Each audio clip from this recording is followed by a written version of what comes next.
I'm just going to shut this door. Welcome all you smiling people to the Camtasia Studio tutorial. How many of you know what you came for? Right. Came on purpose. So you all know what Camtasia Studio is. Okay. And how many of you have no experience whatsoever with Camtasia Studio? A few of you. Okay. So that's what this is mainly about, is how to use it from the starting, knowing nothing, ground up. Just going to give the basics. Now, somebody mentioned to me that there might be somebody here interested in captioning. Would that be any of you? Yeah? Okay. We'll try and get into that too then. There's not a lot I can tell you about that, but I'll share with you what I can. Now, Camtasia Studio is not very hard to use. Who doubts that? Yeah, it's pretty simple. Okay, we've got here on the screen what it looks like when you first start the program. It's asking you if you want to record the screen or audio, voice narration. It works in conjunction with PowerPoint if you want to do that. Or you can import media to put together a video using pre-recorded content. That could be audio recording or video recording or combination. What we'll do here is just say close for right now. You can get to all those options later if you don't use them, choose one of them from the beginning. And we'll just look at the interface here. On the right top over here is the preview window. That's where you'll see your video that you're working on. And then on the left over here are links to different parts of the software, your tools. It's going to default to the clip bin, and this is kind of the home button that you might use to just kind of back off of everything else you're doing. If you're editing something and you need to kind of get out of that editing mode, you can click over the clip bin icon. And below that, now up here, if you go like to the library or one of these other buttons, which we'll cover later, you'll see options relative to what you clicked on. So then below all of this that we've talked about so far is the timeline. How many of you are unfamiliar with a timeline, have never used a timeline? Everyone here is somewhat familiar with what a timeline is. Okay. So down here, when we get going, we'll have a video, and we'll have this playhead that we can scrub along the video to access a certain point in the video. And so those are the basic parts. What we'll do now to show you how to use Camtasia is we'll do a little recording. So I'll click on record the screen up here, and this little toolbox comes open, and the rest of Camtasia minimizes. So what we're seeing behind this is my desktop, which I'm going to want to set up by going to the what I want to record, which I meant to go into Angel. I'm sorry I didn't set that up. Let me just get there.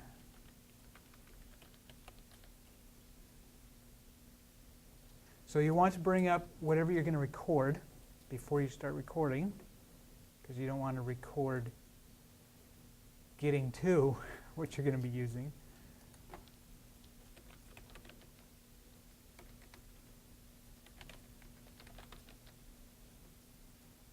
Okay, so I'm in Angel. and I'm basically ready. I think I'll just go ahead and enter a course, one of my source courses here. Okay, then go to the Lessons tab. Okay, so now in the background I have what I'm going to record set up and ready to go. With this little toolbox here, I need to decide if I want to record full screen or something else.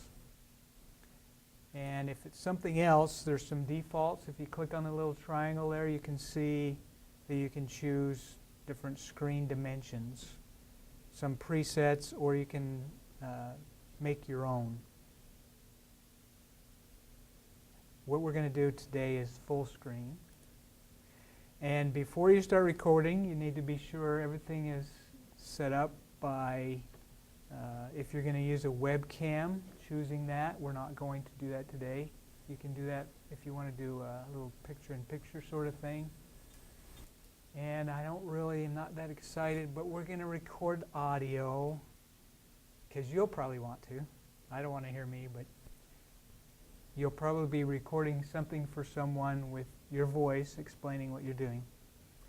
Now, to set up the audio, you're going to need to make sure that the right microphone is selected. Let me click on this triangle, and it shows here the microphone I want to use, but it's not the one that's selected. So I'm going to click on that. When I do that, you see that these little color bars start showing up when I talk. And you'll need to make sure that those are appearing and that they are strong enough. And my voice doesn't carry real well, so it's not filling that in like it's supposed to. It should be coming up midpoint or beyond, but you don't want it to go too high. So I'm just going to drop this, or should I raise it? Okay, testing. We'll see how that goes. Okay, so another thing about the setup here is making sure that your hardware is connected to your computer. I've got a microphone hooked up here, and if you didn't have a microphone set up on this stage right here, you would need to get it hooked up and make sure it appeared so you could choose it. I think I'm ready to record. Now there are some shortcuts in the handout I gave you. I've provided some hotkeys. I just realized a couple of handy ones that I didn't include are how to start and end this recording. Now it's easy enough to start by clicking this record button. You'll notice when you mouse over it that it shows you that F9 would be the shortcut if you want to use the keystroke instead of clicking the button. It's not so important on beginning the recording, but ending the recording you're going to want to be sure and remember F10 to end the recording. Because otherwise, that's not the only way. If you don't use that button, you'll have to go to the taskbar, and that whole business will be recorded, and you'll have to either clip it out or leave it in. Okay, so I'm going to begin recording. There's 3 seconds it gives you before it starts. And in this exercise, we're going to add some content to our course that's from another course. It exists somewhere else already. We're going to bring it in. So we're going to click on this Add Content link. Down at the bottom, near the bottom here, we're going to choose Import from a course or group. When we do that, we see a list of courses we can pull content from. You choose which course it's in and open enough folders that you can get at it. I'm just going to grab this right here. You can choose multiple things if you want. We'll just grab one today. Say copy items, and usually these defaults are going to be fine. We'll say continue. It lets us know that that item was added to the course. We say OK and then done. And we should find at the bottom, you can see I did this before earlier to test it, the video was added to the course. Now I hit F10 to end the recording, and it'll play it back to you as a preview. And the room audio volume might not be very good, or maybe I didn't record it very good. You can watch the whole thing if you want. We won't just now because we want to go to Save and Edit. Notice you have the different options. If you didn't like your recording, hit delete and try again. If you think it's fine as is and you just want to kick it out and not mess with it, you can hit Produce. But today we'll hit Save and Edit because we want to go over your options. Okay, at this point I'd like you to pay special attention to this advice. Every recording you do should be saved in its own folder. So at this point right here, I'd like to recommend that you be sure and make a new folder for all of the assets that are going to be related to this recording.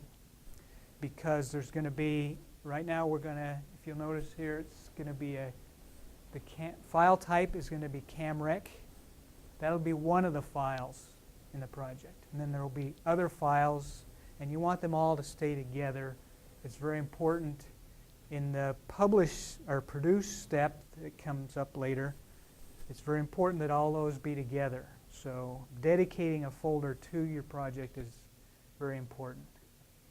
So then once you've made the folder, it's a good idea to have a sensible name for the file. I'll just call it, I think it's a good idea to name the file the same as the folder. Then they are easier to put back together if they get separated or something like that. Okay, then it's going to ask you what dimensions you want to use to edit it. And you can choose from a lot of different options. I'm going to go with the recording dimensions and then say OK. And here's your preview. And it looks kind of junky, doesn't it? That's because of the size I chose. It's this little box that it's in is not 1024 by 768 like I chose. So it's kind of squished it down. You can resize that window to some degree, or you can choose up here, well, it's actually already on shrink to fit. So that's showing the whole thing. If you want to see it so that it's not blurry, you can choose 100%, and then it won't all fit on the screen. But you can see that it is not messy at 100%. It looks fine at 100%. We'll choose shrink to fit so that we can see the whole thing. Okay, so you'll see that on the timeline now, there's the video, and there's an audio track under the video track. And those are connected, can be disconnected by clicking on this little icon over here. I'm going to say no, I don't want to disconnect them, but you can. If you, for whatever reason, have a different soundtrack you want to use, and you don't need the one that was recorded with the video, you can separate them. And you can replace the audio. Okay, so if you just wanted to retake it, like, oh, that sounded so awkward, I just want to redo it, you could do that and just swap it in. yes. So if you did not like the audio that you recorded with it, you can delete what's on there, and you can go to the audio button here, and I'm sorry, I didn't find what I thought I would. The option to record narration over again. It's not here.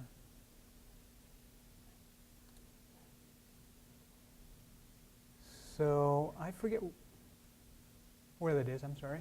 But yeah, you can do that over again. Now, we've got this video here. I don't know if you're like me, but the first time through, it's not that great.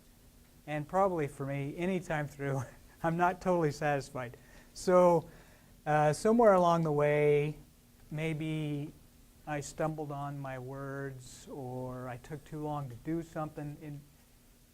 When you go to edit your video, you're wanting to make it good and better. And so there might be parts you want to take out, remove. So you move your playhead to one of those spots. And I'm not going to try and find a suitable spot. We'll just say this is one of those spots where I want to take out, the scrolling of the screen, let's say. Took me too long to get down the bottom. So I'll go to the top here. And this is where I want to begin to clip it out. I'll hit this little split button over here.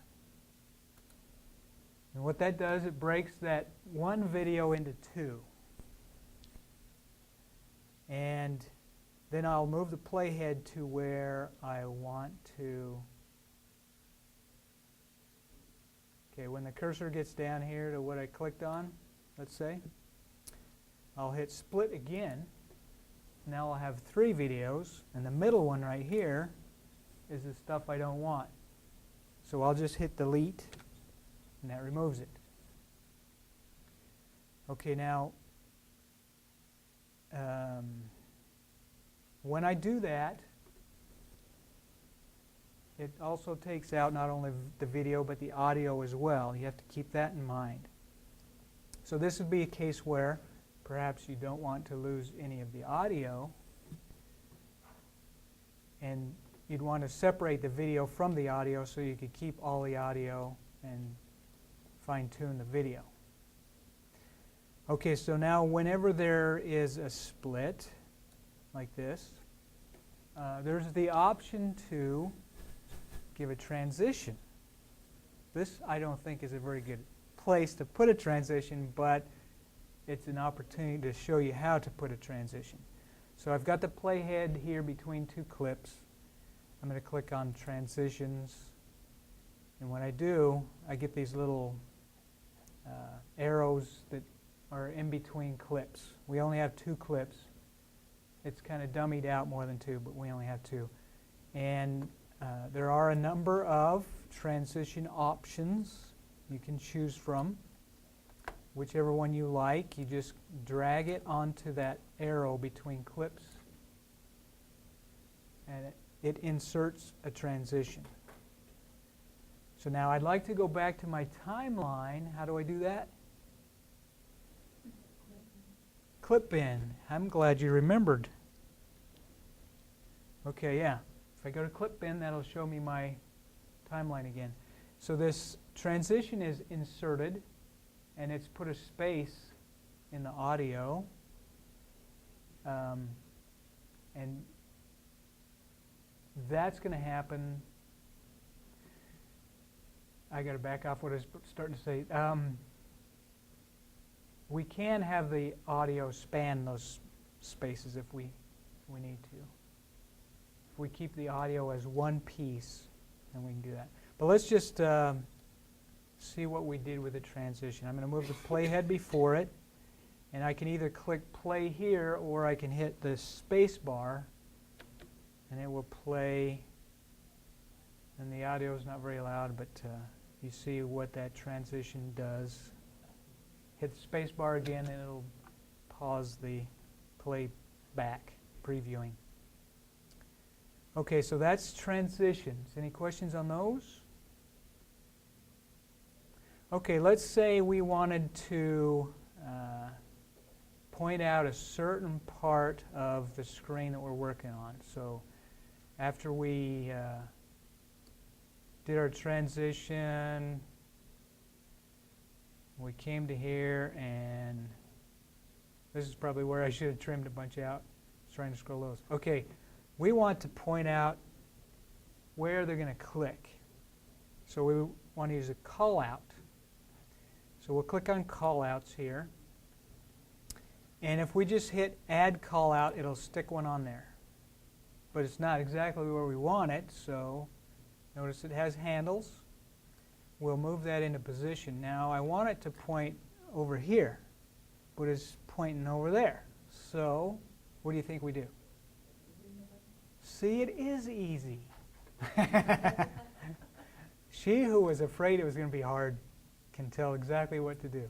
Yeah, you just grab that handle, rotate it, put it in place. If it's more gigantic than you want, you can change its size by grabbing a corner. And keep in mind with this right here, it's not at 100%.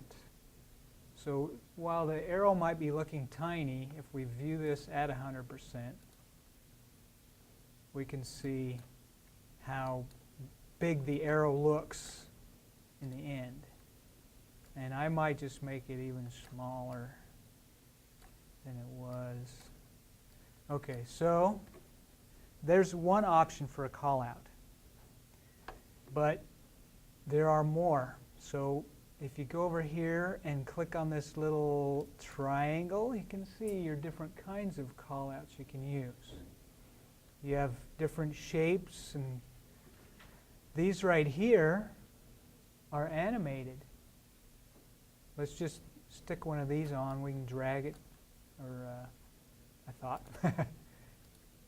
Click that, and I've actually changed my callout because I had it selected. But let's see that animated. Notice on the timeline there is a new layer actually, and there's a block here that shows how long it's going to be on the screen. And let's just play it to see how it looks. See how it draws itself there? And it's there until the playhead comes to the end. So now, let's say it's on there too long. How do we adjust that? One thing I think I'll do is zoom into the timeline by clicking the plus here. Then this that I want to work with is bigger, and it's easier to get the handle to, I can drag it out to make it longer, or I can drag it in to make it shorter. Let's just try that. You can scrub your playhead to see what's going on the screen when it disappears or appears. So I can maybe make it appear sooner by dragging it as a whole, farther forward, or make it later if I need to drag it the other direction. Then notice that there's these kind of ramps on each side. Any idea why those are there? No guesses? Fading, yes. Fade in and fade out. Notice when we play it, it slowly appears and slowly disappears. Okay. I want to edit that. So I'm going to double click on that, if my numb fingers will work. And that'll take me to the beginning of the item I double clicked and options for it right here. And notice there's fade out. It doesn't call it a fade in, it's a draw time, and then a fade out. And if I want to make it fade out faster, I can drag that down to a smaller number. Notice the ramp got steeper on the end. If I want it to draw faster, I can shorten that time. Let's just see how it plays now. Draws fast, disappears fast. So that's how you edit that. Let's move the playhead a little further out, and we'll try another call out. But before I do, I'll recommend that you be somewhat consistent in your call outs. In not only your call outs, but your transitions and different things like that, so that the presentation, all in all, has a nice cohesive look to it, and not just look what I can do this and this and this. You don't want to entertain the viewer with the different callouts you can use. You want to use the callouts to focus on what the presentation is about, right? But we'll do another callout, and not to say you should not have more than one callout. It's just recommending that arrows are pretty much all the same kind, and there are other callouts here that you might like to use that arrows won't work for what they do. Now, there's this blur callout right here. I'm going to stick that on the screen by double-clicking. And what it does, notice, is blur out whatever you put it on. So if you were doing something where you entered a username and password or something like that, you don't want sensitive material like that to show. Like maybe if this course had an instructor's name, I might cover that over, blur it out.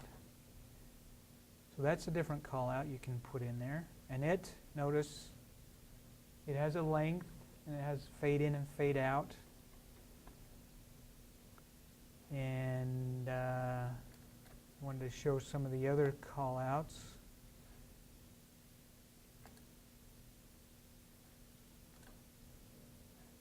So there's a blur, there's a spotlight, which is, I changed that callout. So, but yeah. Can you have more than one call out? You can, yes. If I clicked away from that one so it wasn't selected and chose another one. Huh?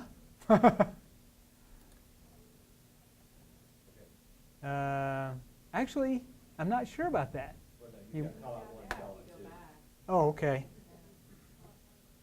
I've got a spotlight. Oh, they've overlapped is the deal. Okay, I thought I replaced one with the other. Okay, notice this one doesn't work too good in conjunction with this one, because this one just blurs, or not blurs, but darkens everything but the area that you are selecting. And so this blurring, I guess it might be okay, because they can still read through the darkening. So, but yeah, you can have more than one. And let's throw in some more. Highlighter gives color, and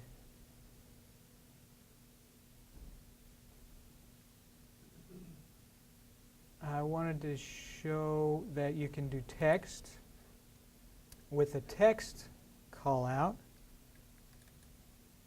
Is that the one? Text, here we go. You'll enter some text where I'm not finding it. Okay, here we go.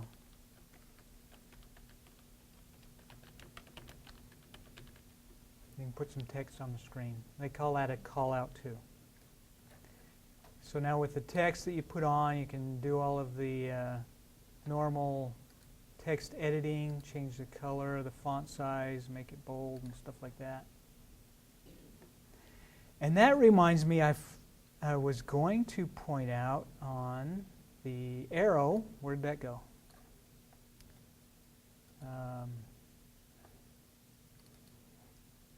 If we chose the, on this one, I guess, yeah, this one too. I was thinking maybe this one didn't have the different border options and whatnot. But with all your arrows, you're going to have little choices to adjust the border width and color, the fill color and transparency, and there's some other effects that you can choose to associate with it. Okay, so then another kind of neat option is to zoom and pan. I'm going to move this back out to shrink to fit. I'm going to go to zoom and pan, and with this one you add a keyframe, so that means you're setting a start point. And I should have a box on the screen. Let's see. Oh, it's over here. Okay, so it defaults to the whole screen. And if you want to zoom into something, you change the size of that box and the location so that it will zoom into what you want it to zoom into. Does that make sense? So then you're zoomed in forever after, unless you add another keyframe and change the dimensions of your zoom highlight area. So that's how you zoom in and out. Let's just play that mess.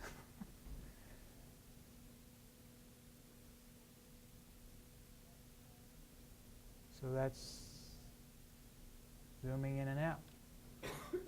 Now, we did zooming.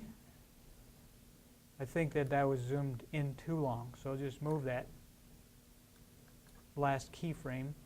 And let's do another one where we actually pan. So we're going to zoom in here, just kind of sloppily throw this together, move the timeline down a little.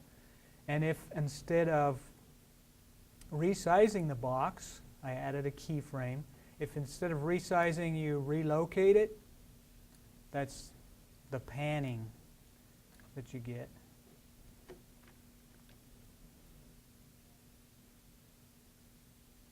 Make sense?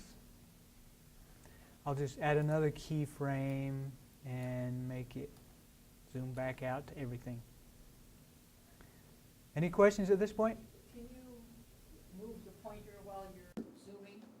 Understand what I'm The saying? cursor on the Yeah, screen? yeah. No, that's in the recording. You can't change where the cursor goes. Okay, but you could zoom in on where the cursor goes. Yes. Okay. Yes, you can move where you're zoomed to, follow the cursor. Another question? Adding all of these other things, is the processing going to take longer with the more that you put in? It will add to the file size and the file size. How much it demands on the processor, I don't. And then I on the don't flip know. side, when the student looks at this, is it harder for them for their computer to handle that? No, in the end, it's just a video. So, however, whatever capabilities they have to watch a video, it doesn't affect. How many of these special effects or transitions or whatever you want to call them are in there doesn't affect their ability to play back the video. Anything else? Okay, so another really jazzy feature, I'm going to raise this divider so we can see more of the timeline, because I want to add some stuff from the library. Because we went callouts and zooming, and now we're going to audio. I'm going to go to the library. I haven't shown you that yet.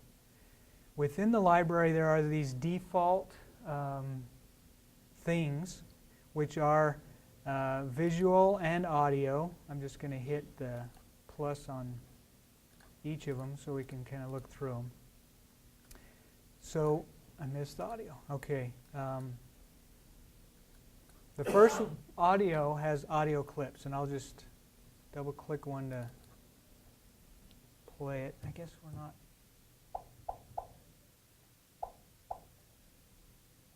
We're not getting, I mean,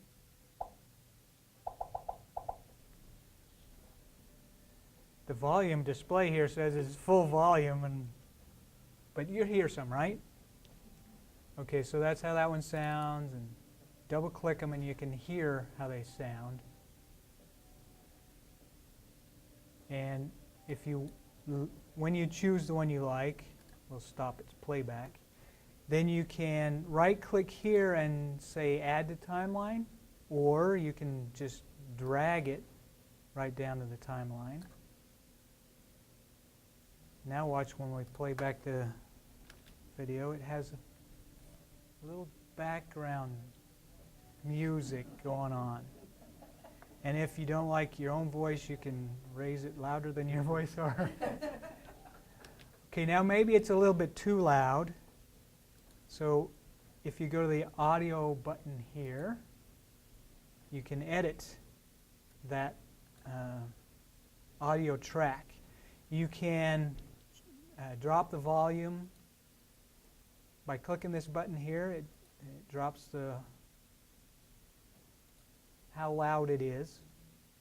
And then you can do other stuff too. You can assign it a fade in.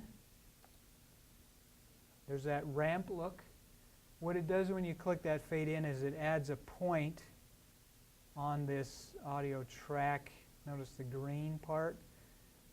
You can actually raise and lower the volume with this. Clicking the volume down button up here kind of squishes the volume, the audio in general.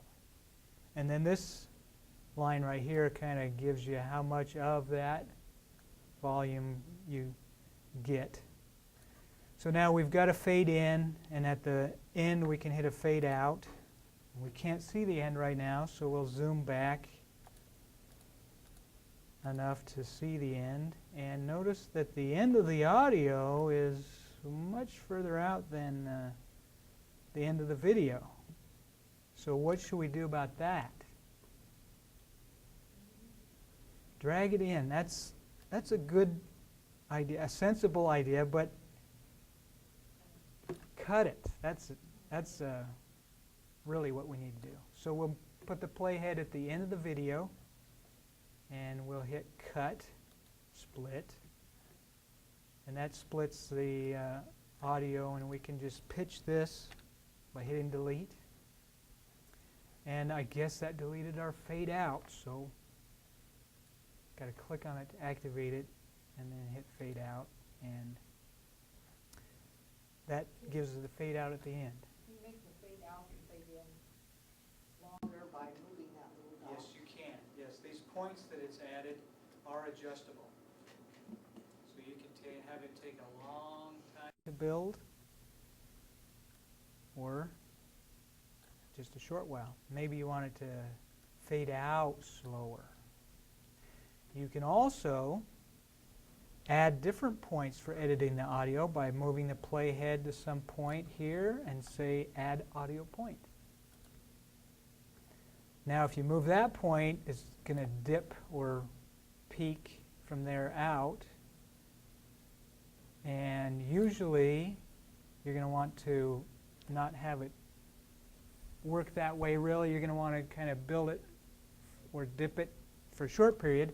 So that point would be the beginning, and you could move it a little, add another point, move it a little more and add another point, and then you'll be able to just make a dip or a peak at one point instead of the whole track of audio.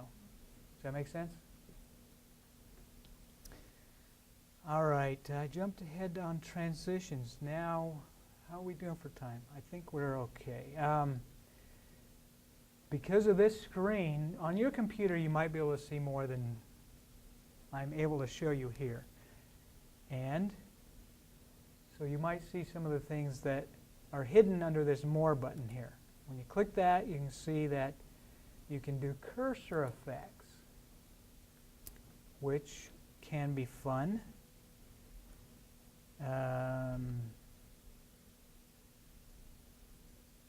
Okay, on this right here, you're going to be able to choose some overall effects. Highlight effect, you can choose to just highlight, which kind of puts yellow around it, or you can choose to spotlight, which is maybe a little bit familiar from the callout look, or you can choose to have what the cursor is over be magnified. I'm going to set that to none, but it's nice to have something happen when you click to let them see that you clicked, that not just that the cursor is there, but you clicked. So you can choose to set one of these so that they can see. Rings looks like that. Warp or ripple.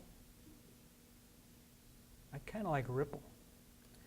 And then right click you can have be different. Let's say right click is a warp and left click is a ripple. And then you can have it add the sound effects too, because that won't be in there otherwise. Mouse clicks for whenever, the mouse click sound for whenever you click the mouse. And then you can have a different sound for right click if you want. And then two, if you want to, I think you can add your own audio sound effect, but I must be mistaken. That's not how you do it anyway, if you can. Okay, so cursor effects. Let's see how things play now that I've turned on some of those. We got the audio going. Our sound is not loud enough to hear that click effect. Is it? I don't hear it. Okay, you'll just have to trust me or try it yourself to make sure on that. Okay. That sets it for the whole. Yes, it is for the whole thing.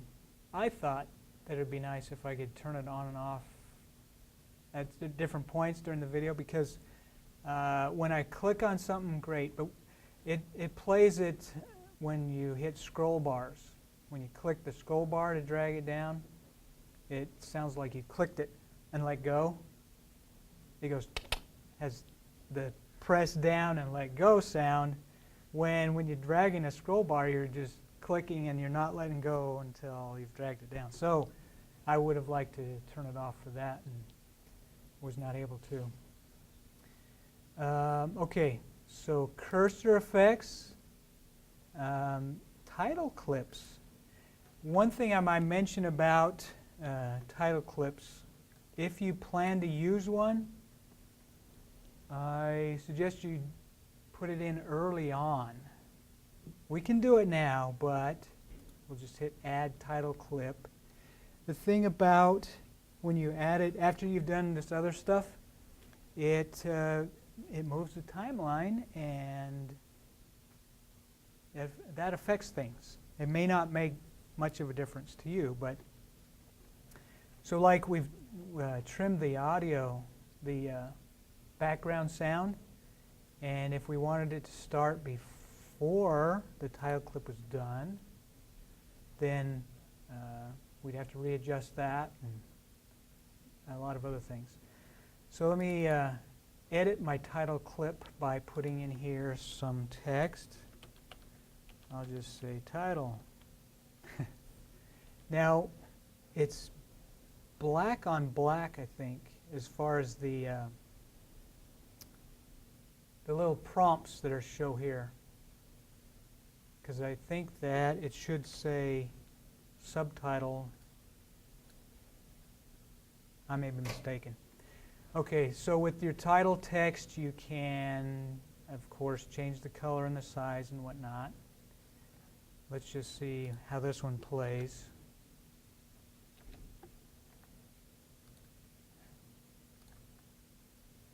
Let's just see that it does not play. What's going on? I don't know.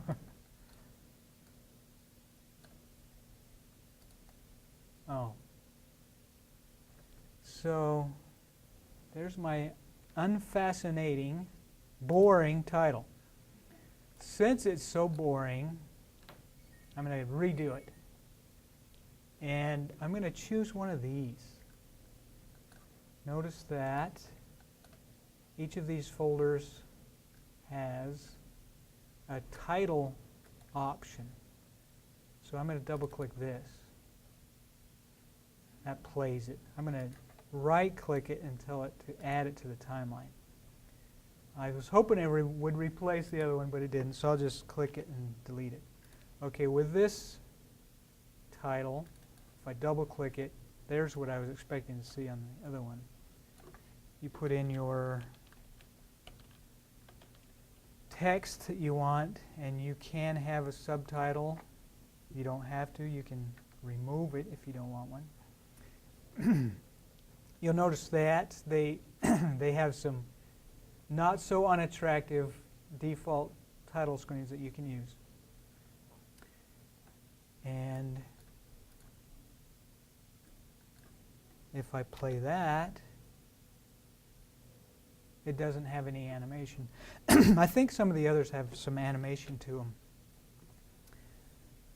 So that's title clips, a brief introduction. Here's voice narration. Okay. I was trying to find this earlier. Here is where if you need to record again your narration, if you want to do it differently, you choose this and record your narration over again. So then we're coming down to, we're not going to cover record camera or picture-in-picture. We're going to do captions because somebody was interested. We know how to do this. Oh, you know how to. We want to encourage anything we put on the web to be captioned. That's right. Anything that we put public should be, as much as possible, ADA compliant. So here's how you would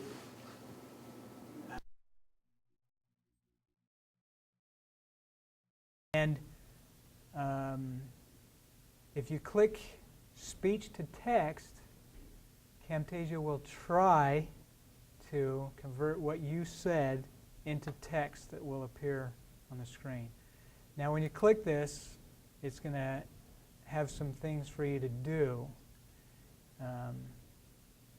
Well, it's going to make some recommendations. In order for it to do a good job, you really need to help Camtasia come to understand how you talk. Everybody talks a little bit different, so you need to train the program on how you talk so that it can better recognize the words that you say. But once you get set up, you can say continue.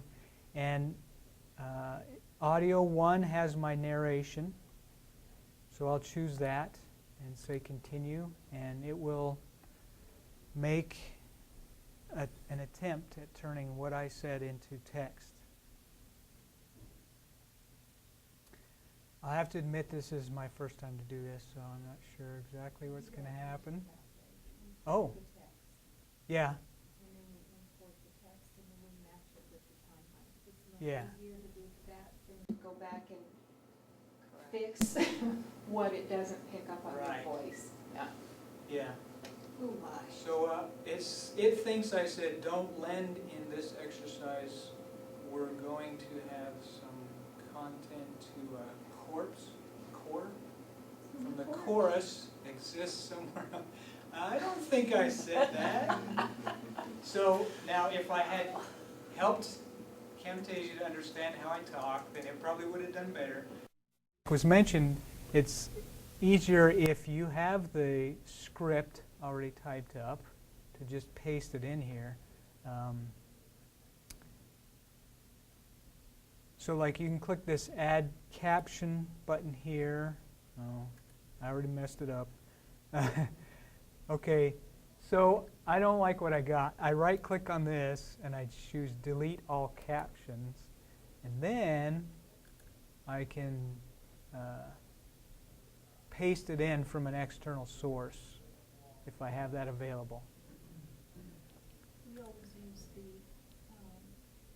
under where it says on video, we always click on that and tell it to go under the video. That way Okay. the text isn't over your screen. Right. It's underneath in a block, Yeah, so if it we- doesn't interrupt your If Yeah, we click like that, the text does not overlap the video. But if you go ADA compliant, this button right here, oh, I guess it doesn't change that. Okay. Yeah, you can change the color of your text and the little patch that it's on. The default for ADA compliance, if I switch back to on video, is a grayish color with, is it black text or white text? I think it's white over the smoky, huh? Yeah. So these are the recommended colors and font size and all that stuff to be ADA compliant. But you can change this dark gray to green or blue or whatever, and your text can be a different color if you want to. But yeah, you can have it on top of the video or below. I'm thinking that if you choose to put it below, you're going to alter the dimensions of your video. So that's something to consider. Now I've come to the basic conclusion of my presentation for today. Are there any other questions? Yes? Real quickly, just show us how to, the last part. Oh, I should not finish. Yeah. So we played with the interface. Now we'll say, even though this is a real mess, it's done. And we need to finish and put it out there. Right, I'm sorry about that. Okay, so we're going to produce and share our presentation. If you click on here, it's a really simple wizard that you go through. Normally, I expect you're going to be sharing on the web, but you might put it on a disk, a CD, or something like that, in which case you'd choose different options. But for the web, Now that would be for Angel. yes, Okay. Angel is a web destination, yeah. Just hit next, or whoop, let me go back. One thing you want to make sure is the dimensions are what you want. If not, then you'll have to edit the settings. But let's say next and give it a title and make sure that it's saving to the same place as you've been saving everything else. Yes? Should you name that differently or the same? Will it have something? That's up to you. I would recommend you name it the same. Okay. Then they all stay together. Okay. Easy to keep them together. And just check here, you want to organize your produced files into a subfolder. If you're going to Angel or the web, you're going to want to do that because you're going to end up with a package of files that you need to keep together as you share them on the web. You can have it show your results after you're done. We'll do that.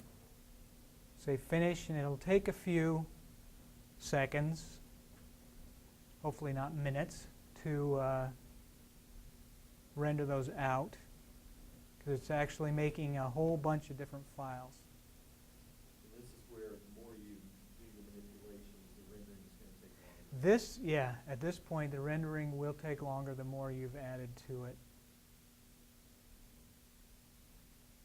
If you've added an extra audio clip, like I did, that's going to make the file size larger. I probably should have taken out a bunch of stuff before doing this so it wouldn't take so long. But that has no impact on the student. Right.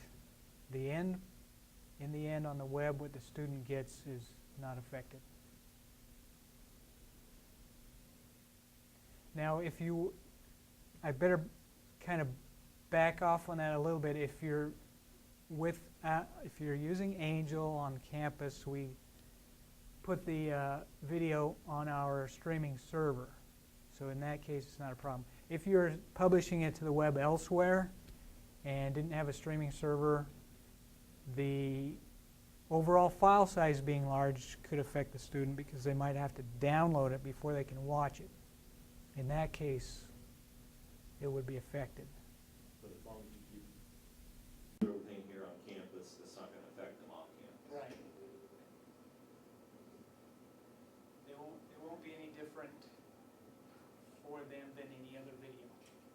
If they have slow connection and old hardware, they might experience problems, but they would with any video. Okay, any other questions while this works through? So where do you go from here when you have that under your C drive? Yeah, it's 100% done. Let me explain that too. Okay, this is kind of a report that you get. You say finish, and it should show you, open your project in a browser window. It's opening Firefox for us.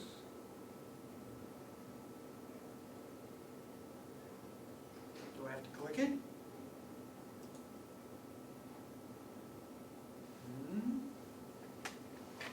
That's not it. That's nothing to do with it. Do I have to approve it? What's it saying here? Oh, it has to have JavaScript. Okay, this is something your students might run into if they don't have JavaScript installed in their browser.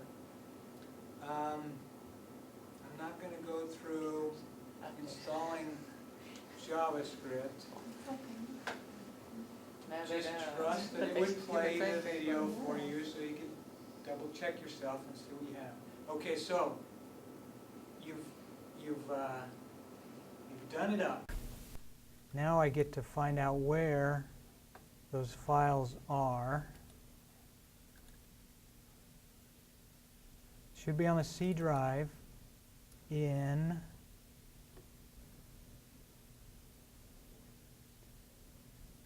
maybe it's not. I'm sorry. Documents. Yeah. Okay. In Documents, there will be a Camtasia Studio folder. And I made a folder called Tutorial. And here are the files. I told it to make a subfolder, and it doesn't appear to have done that. Okay, these files are what are going to go on the web, or are going to be required for this to play on the web. In order for you to get your content on our streaming server, you're going to need to contact someone in the EdTech Center to get your account set up. How many of you already have an account on our streaming server? None of you do yet? Okay. So get a hold of us in order to set up an account, and then you'll be given instructions on how to upload that content to that server, and then it'll be adding a link to that in your Angel course in order to get it to play for your students. But this CamRec file is not going to be in the package that goes on the web. The rest are required for it to play in a browser. Let me just see if firing up this file. There we go. That'll play in IE. Title, fascinating. So as long as they open it through Explorer, it'll be fine. On this computer. It depends on how the computer's set up. So where's my stop button? I've got to scroll down here to get it. All right. Thank you for coming.